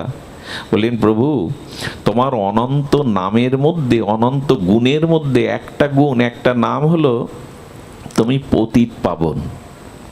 ভগবানের অসংখ্য নামের মধ্যে একটা নাম পতিত পাবন। তো প্রভু তোমার সভাতে এসে দেখলাম এই নামের সার্থকতা নাই। কারণ ঠাকুর লক্ষ্মণ, হনুমান, ভরতজি, ঋষিমুনিরা এরা কেউ পতিত নন, এরা তোমার প্রিয় অংশ, শক্তি, ভক্ত। কিন্তু এইখানে একটা জিনিসের যেটা কমতি আছে, আমার মতো পতিতের কমতি আছে। তাই আমি এসে বলছি আজকে তোমার যেটা কমতি আছে এটা পূর্ণ হবে। আমি পতিত, আমার থেকে পতিতে ব্রহ্মাণ্ডে আর কেহ নাই। এখন প্রভু তোমার পতিত পাবন নাম সার্থক করো। আমার মতো পতিতকে যদি তুমি উদ্ধার না করো, প্রেম না দাও, তাহলে পতিত পাবন তোমার এই নামের সার্থকতা হবে না, এটাই অপূর্ণ থাকবে। তুমি আমাকে পতিত পাবন করে নাও প্রভু, আমাকে পতিত পাবন করে নাও। রামচন্দ্র বিস্ময় চোখে তাকিয়ে আছেন। ভরসা কিন্তু এই জায়গায়, আমি এতক্ষণ যা বললাম ভরসা কিন্তু এই জায়গায়। উনি পতিত পাবন আর আমি পতিত। ভরসা এই জায়গায়, নাম যখন তোমার পতিত পাবন, পতিত উদ্ধারণে যখন তুমি আসো দয়া করে কৃপা করে, তখন এবার আমি বাদ পড়ব না। এইবার আমার ভরসা জেগেছে, আমার হাজার অবগুণ থাকলেও, পতিত হলেও তুমি তো পতিত পাবন, তুমি নিশ্চয়ই আমাকে ফিরাবে না। আর এটাই ভগবানের করুণা। তার করুণায় অবতীর্ণ হয়েছেন, এই জন্য এবার পতিতকে ফেরাবেন না। কুষ্ঠ বিপ্রের গায়ে কুষ্ঠ, স্ত্রী পুত্র সব ফেলে দিয়েছে, ত্যাগ করে দিয়েছে, পোকাগুলো গা থেকে ঝরে ঝরে পড়ছে, সেই পোকাগুলো আবার ক্ষত ঘায়ের মধ্যে লাগিয়ে দেয়। গৌর হরি একে গিয়েও বুকে জড়িয়ে ধরেছিলেন। সবাই ত্যাগ করেছিলেন, কিন্তু গৌর যখন মহাপ্রভু জড়িয়ে ধরতে যাবে কুষ্ঠ বিপ্র বাসুদেবকে, বললেন ছুঁয়ো না। প্রভু সবাই ত্যাগ করেছে, ছুঁয়ে না, বললেন কাছে যদি না আসতে দেবে, গৌর বলে কেন ডাকলে? দাও জন্ম জন্মান্তরের পাপ অপরাধ যা কিছু আমায় দাও, এটি নেওয়ার জন্যই আমি অবতীর্ণ হয়েছি গলিতে। প্রেম গাঢ় আলিঙ্গন দিয়ে চিন্ময় করে দিলেন তাকে। এর থেকে পতিত পাবন কাকে পাবেন? ভরসা কিন্তু এখানে একটা আছে, আমি পতিত, তুমি পতিত, উদ্ধারণ, তুমি পতিত, এই নাম সার্থক করো প্রভু। মৌসম পতিতে জগতে আর দ্বিতীয় পাবে না তুমি। সুধীবৃন্দ, এটা যেমন ভক্তের দৈন্য থাকতে হবে প্রেম ভক্তি লাভের, আমি উপায় বলছিলাম, পরম উপায় বলছিলাম, কিন্তু এখানে একটা প্রসঙ্গ চলে আসে। প্রসঙ্গটা আরো ধ্যান দিতে হবে আপনাদের। অনেকের চোখে ঘুম আসছে কেন জানি না, কষ্ট হয় এগুলো দেখলে। জেগে থাকুন, এইখানে অন্তত জেগে থাকুন। এটা ঘুমানোর জায়গা না, এটা ধ্যানের জায়গা, মননের জায়গা, এটা ভগবত আরাধনার জায়গা। ধ্যান দিয়ে শুনুন। বলছেন দোষেও যেমন অগণিত অনন্ত দোষে যেমন ভক্তি প্রাপ্তির পথে বাধা, তেমন গুণও ভগবত ভক্তির পথে বাধা। এরকম নূতন কথা। নূতন মানে আমাদের কাছে অনেকটা নূতন মনে হবে। গুণ ও বাধা, অনন্ত দোষ যেমন প্রেম ভক্তির পথে অন্তরায়, অনন্ত গুণও বাধা। বলি কেমন বিপরীত শোনালো না? গুণ যার মধ্যে আছে, উৎকর্ষ যার মধ্যে আছে, অনেক গুণে তিনি গুণান্বিত। আর এই গুণ থাকলে যেটা হয়, এই গুণের অভিমান বা অহংকার এসে বাধা হয়ে দাঁড়ায়। এই ভক্তি পথে এইগুলো খুব সতর্ক রূপে শুনতে হবে, জানতে হবে। পথ চলতে গেলে কাঁটা দেখতে হবে, বিদীর্ণ হলে আর পথ চলতে পারবেন না। ভক্তি পথের কাঁটা এগুলি। গুণ থাকুক, কিন্তু গুণের একটা সমস্যা হলো, যার মধ্যে অর্থ আছে, রূপ আছে, যৌবন আছে, সামর্থ্য আছে, শক্তি আছে, পদ প্রতিষ্ঠা আছে, এই গুণের অভিমান যদি কারো মধ্যে কাজ করে, তো সেটা অবগুণের থেকে বেশি বাধা। ঠাকুরমশাই বলেছেন পাপ পূর্ণ দুই পরিহর, পূর্ণ সে সুখের দাম, তার না লইও নাম। আরে বাবা, পাপ না হয় বাধা হলো ভক্তির পথে, ভজনের পথে, পুণ্যটাও বাধা। জগতের মানুষ তো পুণ্য অর্জনের জন্যই ব্যস্ত। দান ধ্যান যাগ যজ্ঞ পূজা পার্বণ সব তো পুণ্যর জন্য। পরকালে স্বর্গে পাবো, পরকালে ধনীর ঘরে জন্মাবো, সব তো পুণ্যের জন্যই করা, বলে ওটাও বাধা। পরমহংসদেব সুন্দর কথা বলেছিলেন। ওনার ঠাকুর পরমহংস, ঠাকুর রামকৃষ্ণ পরমহংসদেব, তিনি বলছেন দেখ রে, একটা কাঁটা ফুটে আছে, তাতে যন্ত্রণা কাতর তুই, আর একটা সমপরিমাণ কাঁটা দিয়ে ওই বিদীর্ণ কাঁটাটা তুলে ফেলো, উপড়ে ফেলো। গ্রামের মানুষ তাই করে, একটা কাঁটা পড়লে কাছে তো কিছু নেই, আর একটা কাঁটা দিয়ে ওই বিদীর্ণ কাঁটাটা তোলে। আচ্ছা, যে কাঁটা দিয়ে ওইটা তুললেন, সে কাঁটাটা যত্ন করে রেখে দেন কি করেন? দুটোই ফেলে দেন। তেমন পাপ পূর্ণ দুটোই কাটা, দুটোকেই ছাড়তে হবে, তবে ভক্তি হবে। ভক্তি কিন্তু এই দুটো আঁকড়ে ধরলে ভক্তি হবে না। পুণ্য এক জিনিস, ভক্তি আর এক জিনিস। পুণ্যের দ্বারা কি হয়, যে যাগ যজ্ঞ দান ধ্যান ন্যায় পরায়ণতা, এগুলো কি হয়, এগুলোর দ্বারা পুণ্য হয়। আর পুণ্য স্বর্গে গেলে ভোগ করার পর ক্ষয় হলে আবার ওরা ঠেলে ফেলে দেয় জগতে। ক্ষীণ পুণ্য লোকং বিশ্বন্তি। তো পুণ্য ক্ষয় হলে আপনাকে আবার চলে আসতে হবে। এই জন্য বলছেন কি দুটোই বাধা। কেমন জানেন? একটা পাখিকে লোহার পিঞ্জরে আর একটা পাখিকে স্বর্ণ পিঞ্জরে আটকে রাখা হয়েছে। আচ্ছা, পাখির কাছে লোহার কাঁচা সোনার কাঁচার কোনো পার্থক্য আছে কি? দুটোই তো বন্দী। আচ্ছা, সোনার খাঁচায় পাখি যদি গর্ব করে বলে, এই দেখ লোহার খাঁচার পাখি, আমি সোনার খাঁচাতে বন্দী। আচ্ছা, আমাকে লোহার শিকলে বেঁধে নিয়ে যাচ্ছে, আর ধরুন অন্য আরেকজনকে স্বর্ণ শিকলে বেঁধে নিয়ে যাচ্ছে অপরাধের কারণে। দুটোর পার্থক্য কি খুব বেশি? বন্ধন তো দুইজনের, তা সে সোনার শিকলে হোক আর লোহা হোক। তেমনি ভালো করে মন দিতে হবে, পুণ্যটাও বাধা, পাপটাও বাধা। বলি তাহলে থাকবে কি? বলে পাপ পুণ্য কোনোটাই রেখো না, ভক্তিকে রাখো, ভজনকে রাখো। এটাই ঠাকুর মশাইয়ের অনুভূতি। পাপ পুণ্য দুই পরিহর, এমন কথা সবাই বলেনি। ঠাকুর মশাইয়ের অনুভূতি নিত্যানন্দ আবিস্মরতিত প্রেম ভক্তির মহারাজ। উনি বলছে ছাড়ো, পুণ্যের নেশায় আজ মানুষ সব করে, এই করলে এই হবে, ওই করলে এই হবে, এই দান করলে, এই যজ্ঞ করলে, এই পূজা করলে, এই দেবদেবীর আরাধনা করলে টাকা অর্থ রোগ শোক হালখাতা ভালো হবে, ঘেরের মাছ ভালো হবে, ব্যবসা ভালো হবে, সব পুণ্যের তালে ব্যস্ত আমরা। এতে ভগবান সুখের কি করলে তুমি? তার সুখের ব্যবস্থা কোথায় এর মধ্যে? সব আমার সুখের ব্যবস্থা। এই জন্য পাপ পুণ্য দুটোই ভক্তির অন্তরায়। এই জন্য গুণও বাধা হয়ে দাঁড়ায়। সেটা কেমন দাঁড়ায় চলুন আমরা শাস্ত্র থেকে জানি। কারণ গুণ থাকুক, গুণ অর্জন করুন, কিন্তু গুণের অভিমান চলে আসে, সকলের প্রায় চলে আসে। যার মধ্যে যে গুণ আছে তার সেই গুণের গৌরব, সেই গুণের গর্ব, অভিমান আসতে থাকে। আমি বড় পণ্ডিত, আমি রূপবান, আমি এই তল্লাটের অমুক, কত অভিমান। আমি এই আশ্রমের কর্ণধার, আমি গড়েছি এই মন্দির। সব কিছু গুণের মধ্যে একটা বাধা, জানবেন এটাও বন্ধন, এটাও খাঁচা। আচ্ছা, বৈকুণ্ঠের দ্বারী এদের নাম জয় এবং বিজয়। ধ্যান দিন, পূর্ণ বাধা কোনটা? যদি পূর্ণত্বে অভিমান আসে। জয় বিজয় এরা বৈকুণ্ঠের দ্বারী হওয়া সহজ।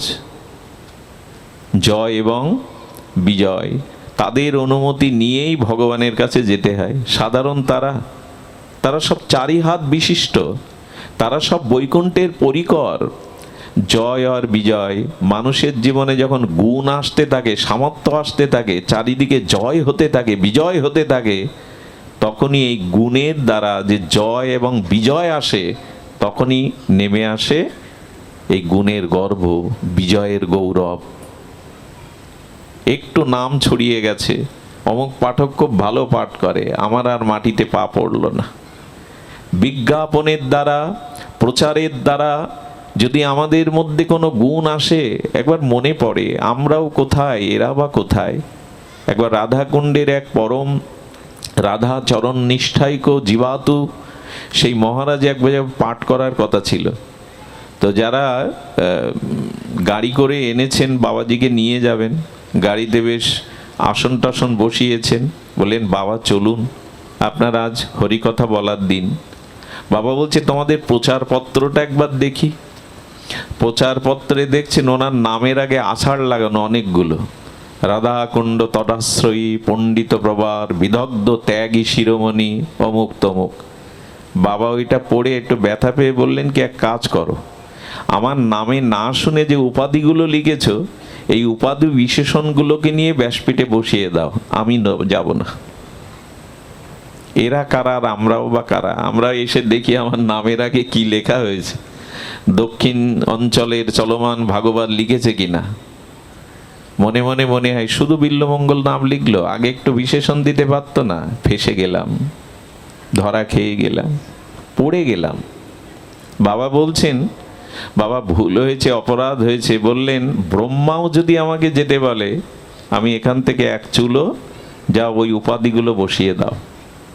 গুণ থাকুক, কিন্তু গুণের অভিমান যদি ভেতরে থাকে, অবগুণের থেকে বেশি বাধা হয়ে দাঁড়াবে, বেশি বাধা হয়ে দাঁড়াবে। এই জন্য শবরী পূর্বজন্মে রানী ছিল, জানেন? শবরীর পূর্বজন্মে ছিলেন মহারানী, শুধু রানী না। তো সাধু সেবা করে উনি রানী তো, রাজা যেতে দিত না সাধু সঙ্গে বৈষ্ণব সেবায়, হরিনাম হরিকথায় যেতে দিত না। তাই রাজপুরীর মধ্যে ব্যবস্থা করে দিয়েছিল বৃন্দাবনের এক মহাত্মাকে এনে একটু হরিকথা সাধু সেবার। সাধু সেবা করার পরে এই সাধু প্রসন্ন হয়ে বলেছিলেন, রানীমা কিছু বর চেয়ে নাও। বলে, যদি দিতে চান অভাগিনীকে দিন, তাড়াতাড়ি যেন মৃত্যু হয় আমার। বললেন, তুমি বিপরীত চাইছো, সবাই দীর্ঘ আয়ু চাই, তুমি মহারানী সুখে আছো, তো তুমি মরতে চাইছো কেন? বললেন, প্রভু এই বর দিন, তাড়াতাড়ি যেন মৃত্যু হয়। বললেন, আর কোনো বর, আর কিছু চাও তুমি? বললেন, হ্যাঁ, তবে তাড়াতাড়ি মৃত্যু হলে যেন অতি নিচু কুলে জন্ম নেয়, যে কুলকে সবাই ঘৃণা করে যেন। বলে, তোমার চাওয়াটা যে অন্যের থেকে বিপরীত। কেউ চাই দীর্ঘ আয়ু, তুমি চাইছো মৃত্যু। কেউ চাই উচ্চকুলে জন্মাতে, তুমি চাইছো নিম্নকুলে যেতে। যে তোমার চাওয়াটা বড় ভালো লাগছে, আর একটা চাও তো। বলে, আর যদি দিতে চান তাহলে আমাকে কুরূপ দিন, যাতে আমার রূপের দিকে তাকিয়ে কেউ পুনরায় আমার দিকে আর না তাকায়। ভক্তি খুব মুখের কথা, ভগবান পাওয়া মুখের কথা। ইনি এই মহারানী মৃত্যুবরণ করে এসেছিলেন ভীল শবরীর ঘরে, এই শবরী রূপে, যাকে অন্বেষণ করতে করতে যার কুটিরে প্রভু নিজে গিয়েছিলেন রামচন্দ্র, যার উচ্ছিষ্ট ফল চেয়েছে উনি আস্বাদন করেছিলেন। এই জন্য না, গুণ থাকুক, কিন্তু গুণের অভিমান যদি থাকে, অহংকার যদি থাকে, এই গুণ সব শেষ করে দেবে। এবং বর্তমান এটাই আমাদের অন্তরায় হয়ে গেছে, এটাই আমাদের অন্তরায় হয়ে গেছে। আমরা মুখে অনেক সময় দণ্ড প্রকাশ করি, কিন্তু ভেতরে আকাঙ্ক্ষাটা রয়ে গেছে। আমার মনে পড়ে এক উত্তরপ্রদেশের এক মহান আচার্য, পরিব্রাজক, তিনি তার প্রবচনে আমি শুনেছিলাম, একবার শুনেছে যে দান করে নাম ঘোষণা করতে নেই, তাতে দানের মহিমা ক্ষুণ্ণ হয়। তো সেখানে অনেক দান সবাই দিচ্ছে, সবাই নাম ধরে ধরে ডেকে মালা দেওয়া হচ্ছে। যিনি নাম নিতে নিষেধ করেছেন তিনি মনে করছেন, কেন নিষেধ করলাম, এর মধ্যে আমিও তো একটা মালা পেতাম, আমার নামটাও তো সব জেনে যেত। কিন্তু বলে দিয়েছে আমার নাম নেওয়া যাবে না, একই মুখে দুই কথা বলতে পারছেন, কিন্তু মনে ওনার ওই নামের কাঙাল বা প্রত্যাশা আছে। তখন উনি ঘোষককে ডেকে চুপি চুপি বলছেন, বলুন এই 10,000 টাকা যিনি দান করেছেন তিনি এই আসরেই আছেন, ওইটা একটু বলুন। বলে, তারপরও পোষাচ্ছে না। বলে, এক কাজ করুন, বলুন যে উনি তৃতীয় বেঞ্চিতে বসে আছেন, নাম নেওয়া যাবে না। তারপরে বলছেন, বলুন তৃতীয় বেঞ্চির একেবারে দক্ষিণে তিনি বসে আছেন। এটা দরকার কি গো বাবা? 5,000 টাকা মন্দিরে দান করলে 14 জনের নাম সেট করে দিলে, অমুক অমুক পুত্র প্রপুত্র, কি দরকার এগুলি? নাতিপুতির নামও দে, ওই ওং লেখা, ওর ওপর কেউ পা দিয়ে উঠবে। সমস্ত বিশ্ব ব্রহ্মাণ্ড যিনি সৃষ্টি করলেন, ভগবান কোথাও নামের প্লেট বসিয়েছেন? এটা আমি করেছি। 5,000 টাকা দিয়ে প্লেট বসাতে হবে, নাতিপুতির নামও লেখাতে হবে। গুণ থাকুক, কিন্তু গুণের অভিমান অহংকার প্রচার থাকলে কিন্তু বাধা, থাকলেই বাধা। এই জয় বিজয় আপনারা জানেন, ভগবান চতুর্ষণ পঞ্চম বর্ষীয় দিব্য তেজময় মূর্তি, প্রথম অবতার। এই চতুর্জন বিবস্ত্র, তারা তো বহুবার গেছেন বৈকুণ্ঠে, সব জায়গায় যেতে পারেন তারা। সনক সনন্দ সনাতন সনত কুমার এই পঞ্চম বর্ষীয় তেজ পুঞ্জময় ভগবানের প্রথম অবতার এই চতুর্ষণ যেতে গিয়ে বাধা দিল। এই দেখুন গুণের অভিমান। আমরা বৈকুণ্ঠের দুয়ারি, জয় বিজয়, ভক্তের দোষ দেখলো, উলঙ্গ অবস্থায় ভগবানের সামনে যাওয়া যাবে না। আরে শিশুপুত্রকে কে, ছোট্ট শিশুকে তাকে প্যান্ট পরালে সে তো নিজেই খুলে ফেলে, ওরা তো শিশু। আচ্ছা, একটা দুগ্ধপোষ্য শিশুকে বস্ত্র পরাবেন, ও খুলে ফেলতে চায়, কিন্তু 10 বছর বয়স হলে খুলবে কি নিজের ইচ্ছায়? তখন কেউ খুলতে গেলে তাকে পেটাবে। তো কেন জ্ঞান হয়েছে তার পোশাকের। তো ওরা তো ভগবানের শান্ত ভক্ত, ওরা সর্বভূতে হরিকে দর্শন করেন। ওদের আর বস্ত্র, যেমন বিবস্ত্র সুখদেব তুরীয় তত্ত্ব চলেছিলেন, বস্ত্র নাই, নারী পুরুষ ভেদ নাই চোখে, এদের আর কি বস্ত্র থাকবে গো? মা কালীকে কাপড় পরানো হয় না অনেক জায়গায়, কেন জানেন? বিবস্ত্র কেন মা? কেন জানেন? মা হলো শক্তির অধীশ্বরী। এই আকাশটাকে শামিয়ানা দিয়ে ঢাকতে পারবেন? পৃথিবীর সমস্ত কোম্পানির কাপড়গুলো জুড়ে আকাশকে ঢেকে দেওয়া যাবে? তো মা তো শক্তি, জগৎ ব্যাপিত, তাকে কি দিয়ে ঢাকবেন আপনি? কাপড় দেয়া হয় কালী পুজোয়, কাপড় ওখানে থাকে কিন্তু অঙ্গে পরানো হয় না, দেখানো হচ্ছে শক্তি ব্যাপক। তাকে ঢাকবো কি করে তুমি? শক্তিকে ঢাকা যায়? ঢাকা যায় না। এই জন্য শাস্ত্র বলছেন, ওখানে আমরা অনেকেই সমালোচনা করি কেন বস্ত্র নেই। আরে বস্ত্র আছে, আকাশকে ঢাকতে পারবে তুমি? শক্তিকে আবৃত করে রাখা যায় না। এই সব তত্ত্ব বুঝলে আর এই কথা আসবে না কেন ঢাকা, কেন ঢাকা নেই, কেন কাপড় নেই। সুধীজন, তো তেমনি চতুর্শন যেতে গিয়ে বাধা দিল, ভক্তকে দোষ দেখলো, ভগবানের শান্ত ভক্তকে দোষ দেখলো। দোষ দেখতে কি হলো? অভিশাপ প্রাপ্ত হলো তারা। যা, যখন অসুরের মতো পাষণ্ডের মতো আচরণ করলি, যা অসুর হয়ে জন্ম নেই। সেই বৈকুণ্ঠের দুয়ার থেকে তারা কোথায় নামলো?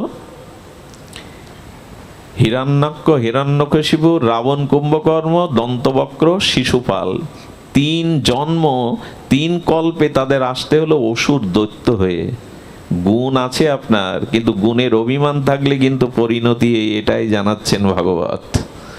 বৈকুণ্ঠের দুয়ারি হওয়া মুখের কথা না, জয় বিজয় সাধারণ না, কিন্তু অভিমান এলো। আমরা দুয়ারি, আমাদের অনুমতি না হলে যেতে পারবে না। ভক্তকে বাধা দিল ভগবানের কাছে যেতে। গুণ আছে কিন্তু অভিমানে দৈত্য হতে হলো। এসব দৃষ্টান্ত কি শুধু গল্প, উপন্যাস? আমরা জীবনে নেব না। গুণ থাকুক আপনার, কিন্তু গুণের অভিমান যেন না থাকে। একটা ভালো দৃষ্টান্ত থাকলে দিতে লোভ হয়। আমার সাথে একটু সাতক্ষীরার যিনি জজ, দায়রা জজ, তিনি এখানে মাটিতে বসে আছেন, আসনও স্বীকার করেন না, এইখানে আছেন। তার পরিচয় গোপন রাখাই উচিত, তাদের অনেক প্রোটোকলের ব্যবস্থা আছে। তিনি করুণা করে আসেন মাঝে মাঝে আমার সাথে, মাটিতেই বসেন, মালা নিতে চান না। গুণ থাকুক কিন্তু অভিমান না থাকুক। মহাপ্রভু গিয়েছিলেন, মহাপ্রভু প্রকাশানন্দ সরস্বতীর সভাতে গিয়েছিলেন। 5000 শিষ্য পরিবেষ্টিত ব্রহ্মজ্ঞান ও তেজপুঞ্জ প্রকাশ, যার মধ্যে সেই প্রকাশানন্দ সরস্বতী কাশীর। মহাপ্রভু গিয়ে এই 5000 ভক্ত যেখানে পা ধুয়ে জল কাদা হয়ে গেছে, ওখানেই প্রণাম করে বসে পড়লেন, যার জন্য আলাদা আসন রাখা ছিল। গুণ থাকুক কিন্তু দৈন্য থাকুক, অভিমান যেন না থাকে। বাধা পড়ে যাবে, বাদ পড়ে যাবে। আরে প্রকাশানন্দ বলছেন, নারায়ণ সম জ্যোতি আপনার, কোটি সূর্য প্রভা, আপনি কেন হেয় জায়গায় বসেছেন? শ্রীপাদ, আপনার জন্য আসন করা আছে, আপনি আসনে বসুন। প্রথমেই মহাপ্রভু মনে করেছিলেন ওনার আসনটা নিচে আর ওনার আসনটা ওপরে। উনি নিচে বসলেই প্রমাণ হবে যে শ্রীকৃষ্ণ চৈতন্য আমার থেকে নিচে। এসেই প্রথম বাড়ি দিয়ে দিলেন মহাপ্রভু, কাঁধায় বসে গেলেন। আর তাতে ভাবলেন এত দৈন্য ওনার, নারায়ণ সমতার তেজপুঞ্জ জ্যোতিপ্রভা, তিনি এখানে বসলেন। ওই প্রথমেই দৈন্যতার দ্বারা বুঝিয়ে দিলেন। এই জন্য দৈন্যতা থাকুক, রূপ থাকুক, গুণ থাকুক, অর্থ থাকুক, সামর্থ্য থাকুক। আমি কি বলবো, কিছু অপরাধ নেবেন না, আমি পক্ষপাতিত্ব কথা ব্যাসপীঠে বলতে নেই। আজকে সম্ভবত পশ্চিমবাংলায় শপথ গ্রহণ অনুষ্ঠান হলো, ওখানে ভারতের প্রধানমন্ত্রী মোদিজি এসেছিলেন। আমি অবাক হয়ে দেখলাম, লাইভে দেখছিলাম, উনি জনার্দন, জনতা জনার্দনের উদ্দেশ্যে পঞ্চাঙ্গে প্রণাম করলেন ওই স্টেজে দাঁড়িয়ে। সম্ভব তো? বিশ্বের অন্যতম একজন জনপ্রিয় প্রধানমন্ত্রী জনগণের উদ্দেশ্যে পঞ্চাঙ্গ মাথা মাটিতে ঠেকিয়ে প্রণাম করছে। আশ্চর্য হয়ে গেলাম। এরা জগতে কি শিক্ষা, কি দৈন্যতা এরা ভজন সাধন বা পূর্বজন্মের সংস্কারে পেয়েছেন। সুধীবৃন্দ, একটি দৃষ্টান্ত যদি লোকের কাজে আসে সেটা বলতে হয়। দলমত নির্বিশেষে নিরপেক্ষ কথাগুলো বলতে হয় মাঝে মাঝে, যাতে অন্যের কল্যাণে আসে। গুণ থাকুক আপনার, অভিমান রাখেন না। গুণও বাধা, অবগুণও বাধা, গুণও বাধা। দৈত্য হতে হলো, রাক্ষসকুলে আসতে হলো, কিন্তু ভগবান তো গুণময়। হ্যাঁ, এই অভিশাপ যখন তারা পেলেন, চতুর্শনেদের কাছে বৈকুণ্ঠ অধিপতি এসে ক্ষমা চাচ্ছেন, আমার আমার ভক্তগণ আপনাদের চরণে অপরাধী হয়েছে, ওদের হয়ে আমি ক্ষমা চাইছি। গুণময় বৈকুণ্ঠেশ্বর ভগবান তার তার কর্মচারী, তার দাসেদের জন্য ক্ষমা চাচ্ছেন ভক্তের কাছে। ভুল করে বসেছে, অপরাধ করেছে, ক্ষমা করুন ওদের। ভগবান তাদের কাছে ক্ষমা চাইছেন। গুণের কথা কি বলবো, ভৃগুমুনি গিয়ে গোবিন্দের শায়িত বক্ষে লাথি মেরেছিলেন, একবার গোবিন্দের বুকে লাথি মেরে দিলেন বৈকুণ্ঠেশ্বরের। একজন ঘুমন্ত মানুষের অনুমতি না নিয়ে ভেতরে ঢুকে লাথি মারলেন। পরীক্ষার জন্য কেমন ভগবান তুমি। গিয়েছিলেন ব্রহ্মার কাছে, পিতা ব্রহ্মাকে প্রণাম করেনি বলে উনি ক্ষেপে গিয়েছিলেন, পুত্র হয়ে পিতাকে প্রণাম করলে না। রেগে যখন উঠল মনে মনে বললেন, একদিন প্রণাম করলাম না তাতে তোমার রেশ বেড়ে গেল? তোমার পূজা কে করবে ব্রহ্মাজি? একদিন প্রণাম পেলেন না তাতে রেগে গেলে? সুধীবৃন্দ, ভগবান শিবের কাছে গেলেন। আসলে ব্রহ্মা শিব এরা চাইছেন প্রকৃত তত্ত্বের দিকে দিয়ে যেতে। কার উপাসনা করতে হবে? শিব ঠাকুরকে গিয়ে, শিব তত্ত্ব তো ঈশ্বর তত্ত্ব অভিন্ন, হর হরি অভেদ, এখানে ভেদ করা যায় না। ওনার হাড়ের আলিঙ্গন করতে যাচ্ছেন ভৃগুকে, তুমি আমার ভাই, এসো, এই তোমার গলায় হাড় আর এই সর্প আছে, বাঘের ছাল পরা, আমাকে ছুঁয়ো না। শিব ঠাকুরও ক্রোধান্বিত হয়ে গেলেন। আর পরীক্ষার জন্য বৈকুণ্ঠের বিলাসমূর্তি ভগবানের বুকেই লাথি মেরে দিলেন। ভগবান উঠে বললেন, ভক্ত দুয়ারে এলে অভিনন্দন জানাতে হয়, এটা আমার প্রথম অপরাধ, আমি অভিনন্দন জানাতে পারিনি। দ্বিতীয় অপরাধ, আমার বক্ষ পাষাণের থেকে কঠোর কঠিন, কিন্তু ভক্তের চরণ কুসুমের থেকে কোমল। বড় ব্যথা লেগেছে আপনার চরণ, আসুন চরণ সেবা করে দিই। দাঁড়িয়ে ঝরঝর করে কাঁদছেন ভৃগু। এই না হলে ভগবান। আমাদের ভিতরে আজ দৈন্যতাই নেই। এই দীনতা, দৈন্যতা শুদ্ধা ভক্তির পথেই একমাত্র উপায়। দন্যস্ত প্রেম পরিপাকেন জন্নাতে। সনাতন গোস্বামী বললেন, ঘোল মন্থন করলে, দধি মন্থন করলে যেমন মাখন ওঠে, তেমন দৈন্য থেকেই প্রেম ওঠে। যার যত দৈন্য সেখানে তত প্রেম ভক্তি ওঠে। দীনতা যেখানে যত বেশি, তার প্রেম ভক্তি তত বেশি। নতি না হলে কারো উন্নতি হয় না, যে নতি হতে পারে তারই উন্নতি হয়। নত হতে শিখলেই কেবল উন্নতি তাকে ধরা দেয়। তো এই জন্য গুণ ও বাধা। কিন্তু ভগবান চতুর্শনের কাছে ক্ষমা চাইলেন। এবং দেখুন, এখানে অবগুণ, এখানে গুণের অহংকারে তারা পতিত হলো, কিন্তু ভগবান কি ছাড়লেন? ওই যে অগতির গতি তিনি, ওই যে অনন্ত গুণময় তিনি বললেন, তোমাদের কারণেই বুঝি আমার জগতেই নরতনু ধারণ করে লীলার সুযোগ এলো। যাও তোমরা রাক্ষস হয়ে যাও, তোমাদের উদ্ধারের জন্য আমি নররূপ ধারণ করে অবতীর্ণ হব জগতে। এই দেখুন, ভক্তকে ভগবান ছাড়েন না। তার চরণে যারা একবার শরণ নিয়েছে ছাড়েন না। কিন্তু জানানো হচ্ছে গুণ কিন্তু বাধা হয়ে দাঁড়াবে যদি গুণের অভিমান, অহংকার যদি আছে। মহাভারতের একটি কথা বলেই আমরা একটি ভক্ত লীলা চরিত্র দিয়ে বিশ্রাম রাখবো। সংকেত বা আপনাদের একটু জানাই, খুব দ্রুত আমরা কথাগুলির দিকে একটু এগিয়ে যাব। মহাভারত পর্বে একটি ঘটনা আমাকে খুব বিস্ময় জাগিয়ে দেয়। পঞ্চপাণ্ডব স্বর্গারোহণে যাচ্ছেন। ভীম অর্জুন, যুধিষ্ঠির, ভীম অর্জুন, নকুল, সহদেব পড়ে গেল। যুধিষ্ঠির পেছনে তাকায়নি। এমন ভাই মরে গেল, তাকাবে না? বলল, পেছন ফিরে তাকাতে আসেননি উনি। এই জন্য তো নির্জানের পথে, মহাপ্রস্থানের পথে চলে গেলেন। ভীম প্রশ্ন করছে, সহদেব কেন পড়ে গেল?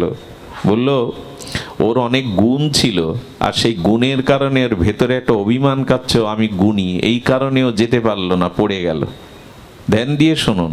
এরপর নকুল পড়ে গেল।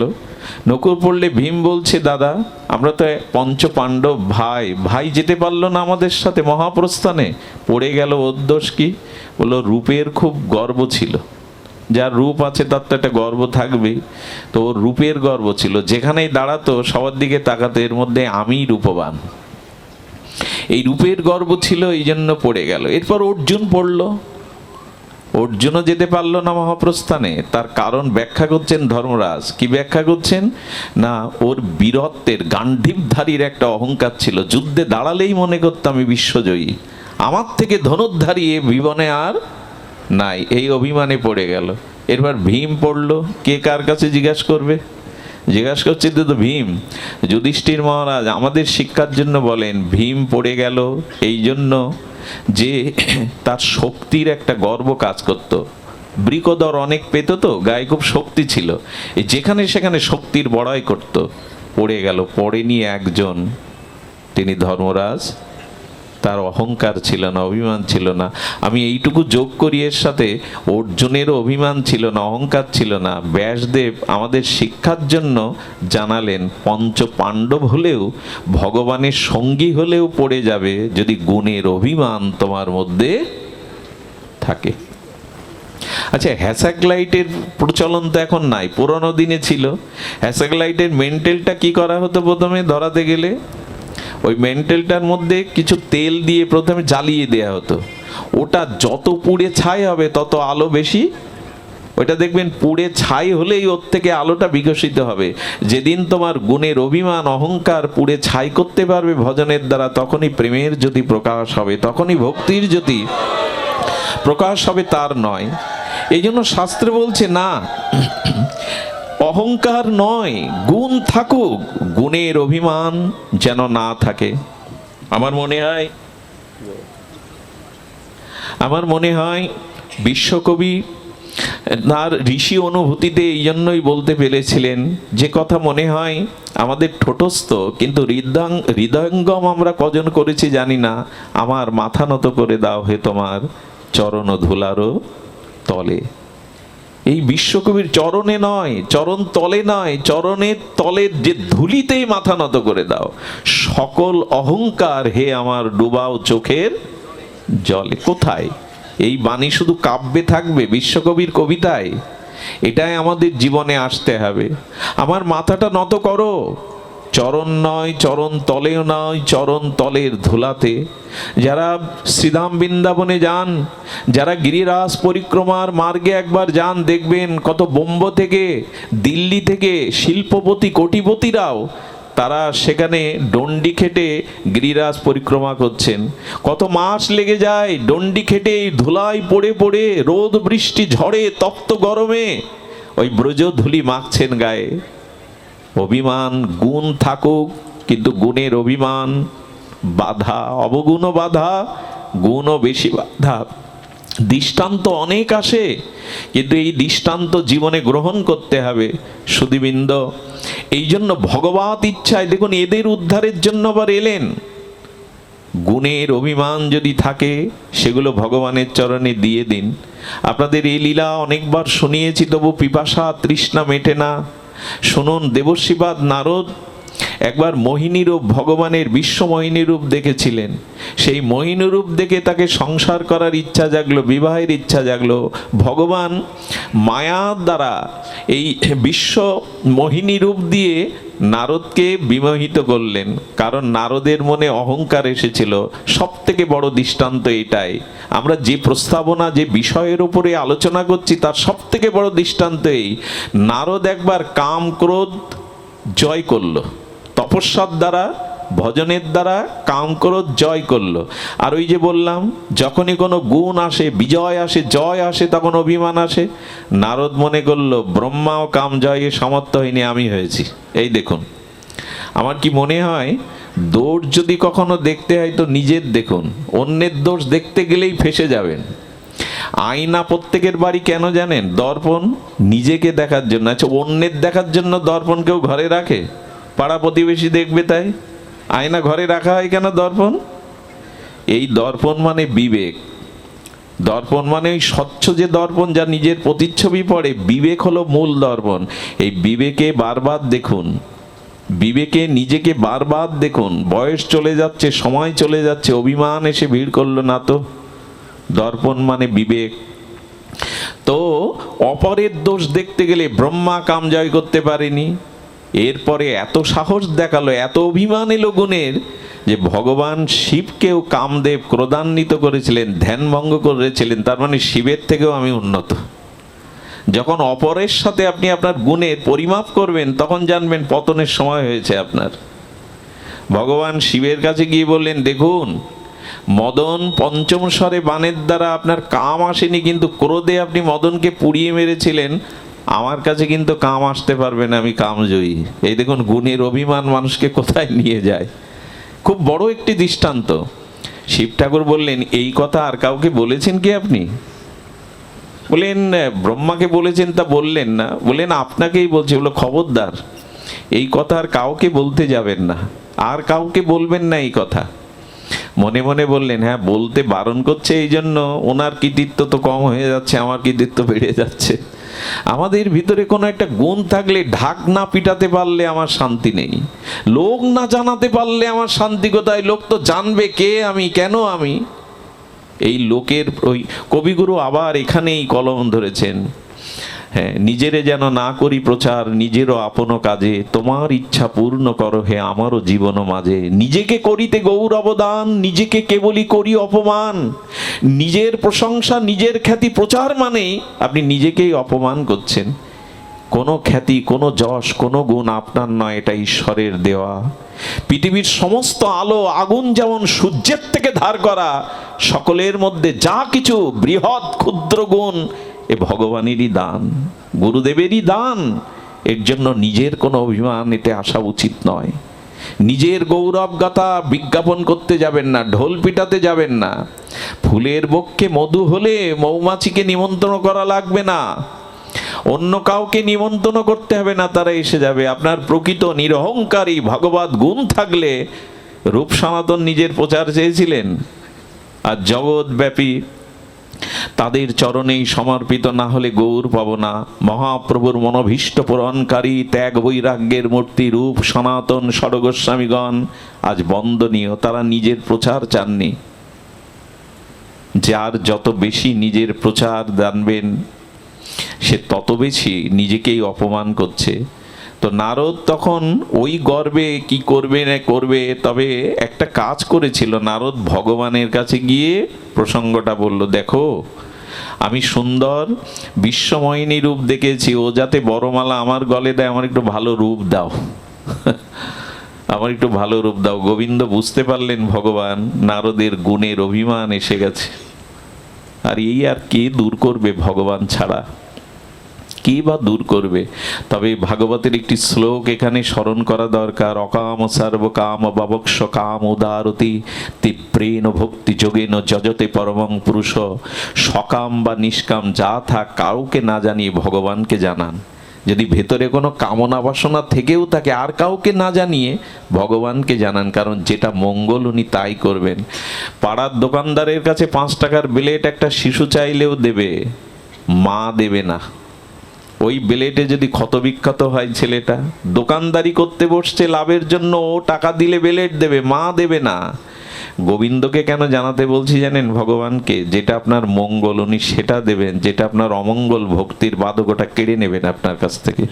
এই জন্য অকাম বা নিষ্কাম যাই থাকুক, গোবিন্দকে জানাও, ভগবানকে জানাও।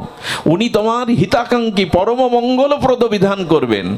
ভগবানকে বলছেন বিশ্বময়িনী যাতে স্বয়ম্বরা সভাতে আমার গলে মালা দেয়, আমার একটু রূপ দাও, তপস্যা করেছি তো। গোবিন্দ চিন্তা করলেন মূল রোগে পেয়েছে ওকে, মূল রোগে পেয়েছে। বলে নারদজি আপনি ভক্তি প্রচার করেন, আপনি যদি এইভাবে বিবাহ করে সংসারে আবদ্ধ হন। তখন বলছে বা ভগবান, তোমার পাশে লক্ষ্মী, শিবের পাশে পার্বতী, ব্রহ্মার পাশে ব্রহ্মণী, কেবল আমার পাশেই দোষ। এই দেখুন, যখন অপরের দোষ দেখতে শুরু করবেন, তখন নিজের দোষের সমর্থন এসে যাবে। অপরের সাথে বলেন আপনাদের দোষ নেই, আমার দোষ। ভগবান বুঝলেন এর থেকে বাঁচাতে হবে। বলেন তুমি রূপ চাইছো তো, ভগবান অজান্তেই মুখটা হনুমানের মুখ করে দিলেন, বানর হনুমানের। নিজের মুখ তো আর নিজে দেখা যায় না। বলেন যাও তুমি গিয়ে সম্বরায় বসো। আয়নায় কেন মুখ দেখতে হয় জানেন? আমি কেমন এটা অন্যের চোখে না, নিজের বিচারের চোখে দেখতে হবে। ওই সময় নারদ যদি একটু কেমন মানিয়েছে ওইটা যদি আয়নায় দেখতো, এই ভুল আর কিন্তু বিবেকের আয়নায় আমরা নিজেকে দেখি না। বিবেকের আয়নায় দেখি না যে আমার ভেতরে কতটা কদর্যতা লুকিয়ে আছে, অসুন্দরতা ভেতরে কতটা আছে, বাইরে তো আমি নিজেকে সাজিয়েছি। বিবেকের আয়নায় দেখলে সমস্যার সমাধান হয়ে যেত। নারদ বেশ হেলতে দুলতে গিয়ে গোবিন্দ রূপ দিয়েছে, স্বয়ম্বরা সবাই গিয়ে বসলো। আরে গিয়ে দেখে ওখানে ভগবানও উপস্থিত, কারণ ওই বিশ্বমোহিনী রূপ ধারণ করেছে ভগবানের নারদের এই অভিমান অহংকার দূর করবে বলে। সুধীবৃন্দ যখন পাশে বসেছে, অনেক রাজা অনুচররা, দেখুন ওখানে রাজা গেছে, রাজেন্দ্রবর্গ গেছে। তুলসীদাস গোস্বামী বললেন, দেখো এই বিশ্বমোহিনী মানে ভগবানের বহিরঙ্গা মায়া, মায়ার পেছনে এখন জগতে সবাই দৌড়াচ্ছে। এই দেখো সবাই উপস্থিত হয়েছে, যেখানে মায়া সেখানে সবাই এসে উপস্থিত হয়েছে। কিন্তু মায়া জয় কে করতে পারে? স্বয়ংবরা সভাতে নারদের হনুমানের মুখ দেখে সব টিপে টিপে হাঁটছে, মুখ দেবে দেবে। উনি তখন মনে করছেন আমাকে বুঝি খুব ভালো প্রশংসা করছে। বলে, আহ নারদজি, আপনাকে যা মানিয়েছে। আমরাও ফুলে উঠি, কেউ আমাদের স্তুতি করলে খবরদার, কারণ নিন্দা বা স্তুতি দুটোই নিতে যাবেন না, দুটোই ভেসে যাবেন। কে নিন্দা করছে সেদিকে তাকাতে গেলেও যেমন ভজন বাদ পড়ে যাবে, কে আপনাকে প্রশংসা করছে এতেও আপনি আটকে যাবেন। দুটোই আপনার কাছে সমান যেন হয়। মান এবং অপমান এই দুটোর দিকে ঝুঁকতে যাবেন না, ঝুলে পড়বেন, ভজন অন্তরায় হয়ে দাঁড়াবে। এই কথাগুলি কথা নয়, এগুলো ভাগবত দর্শন, জীবন দর্শন, ভক্তি প্রাপ্তির পরম উপায়। সুধীজন নারদজিকে টিপে টিপে বলছে, একজন সহ্য না করতে বলছে, নারদজি আপনার মুখটা একটু আয়নায় দেখে আসুন কেমন মানিয়েছে। এর মধ্যেই বড়মালা বিশ্বমোহিনী, ভগবানের মায়া শক্তি ভগবানের গলায়, শক্তি তো ভগবানেরই, মালা দিলেন। বড় কষ্ট দুঃখ পেয়ে আয়নাতে দেখে যে হনুমানের মুখ। আমি তোমার কাছে একটু রূপ চাইলাম আর হনুমান বানর বানিয়ে দিলে। গোবিন্দ বিশ্বমোহিনীকে নারদের যাওয়ার পথে দাঁড়িয়েছে, ক্রোধ বুকে নিয়ে, যন্ত্রণা অপমান বুকে নিয়ে নারদ যাচ্ছে। ভগবান বিশ্বমোহিনীকে সামনে দাঁড়িয়ে বলছে, মণিবাবর কোথায় যাচ্ছেন? আছে কি রাগ হয় বলুন তো? এবং পাশে বিশ্বমোহিনী দাঁড়ানো।